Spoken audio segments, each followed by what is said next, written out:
Before we begin, try a quick memory challenge. Remember these 5 words: lemon, ladder, candle, tiger, and London. Don't write them down.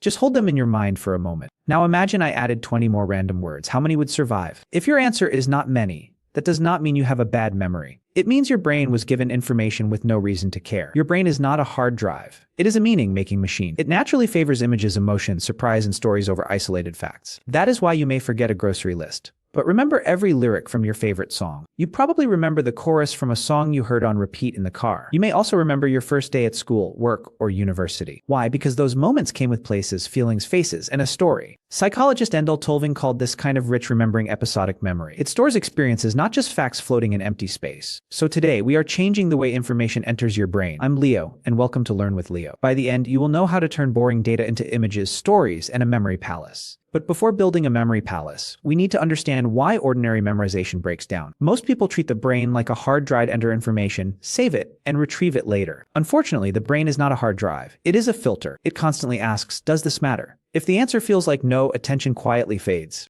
Think about a random string of numbers. Unless it connects to something personal, it feels weightless. Now compare that with your birthday, your phone number, or your ZIP code. Those numbers stick because they belong to your life.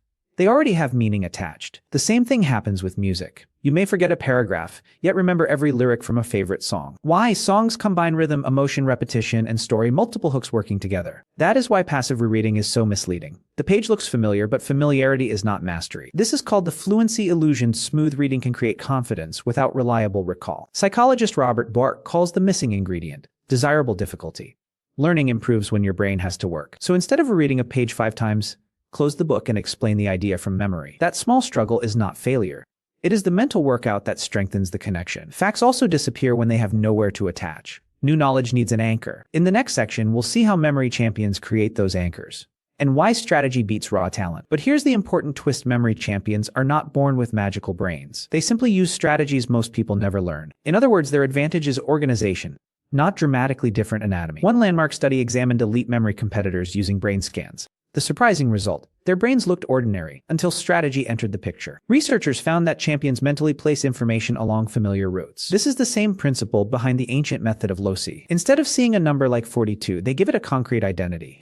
Maybe it becomes a firefighter, a famous athlete, or a roaring spaceship. The exact image matters less than making it vivid and easy to recognize. They add color, movement, emotion, and sometimes a little absurdity. A boring fact becomes a scene your brain can actually revisit. Think of it like turning a spreadsheet into a movie. And this idea appears outside memory competitions too. London taxi drivers, for example, train their brains to remember thousands of city routes. The lesson is simple: memory improves when you build a system for it. Now let's turn that system into a practical memory palace. This ancient technique is called the method of loci, meaning location. It works by attaching information to places you already know well. Start with a route through your home, office, or daily commute. Choose locations in a fixed order so your mind always knows where to go next. For example, your front door could hold the first idea, your sofa could hold the second, and your kitchen table the third. Next, convert each fact into a vivid mental image. Never leave information as plain words floating in empty space. Make the image exaggerated, humorous, emotional, or completely impossible. If you need to remember the word negotiate, picture 2 penguins haggling over a giant contract. The stranger the scene, the harder it becomes for your brain to ignore.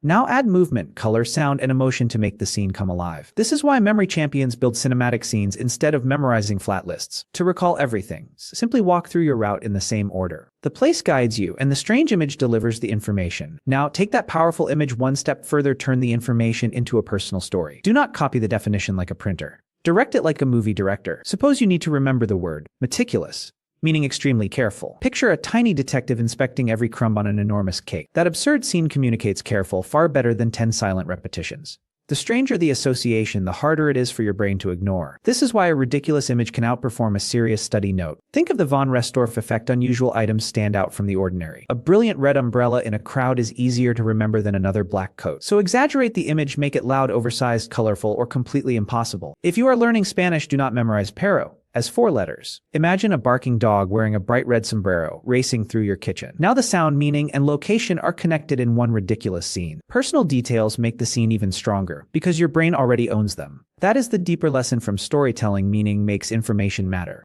When you create the scene yourself, recall becomes a reconstruction, not a desperate search.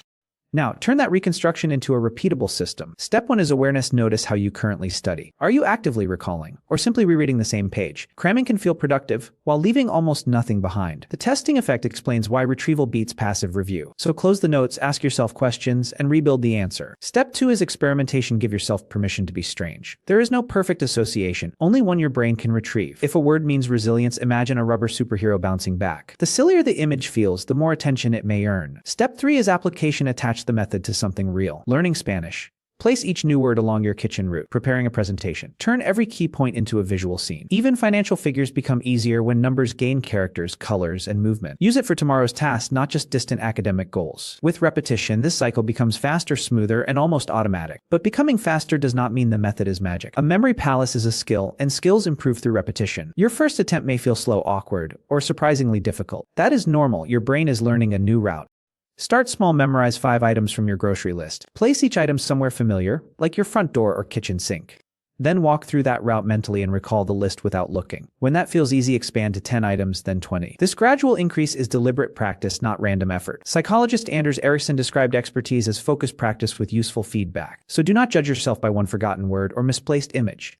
Treat mistakes like directions, showing you where the route needs work. After a few days, familiar locations begin triggering images more quickly. Soon, the route feels less like a task and more like a shortcut. The goal is not perfect recall overnight, it is reliable improvement over time. You are not discovering a hidden talent.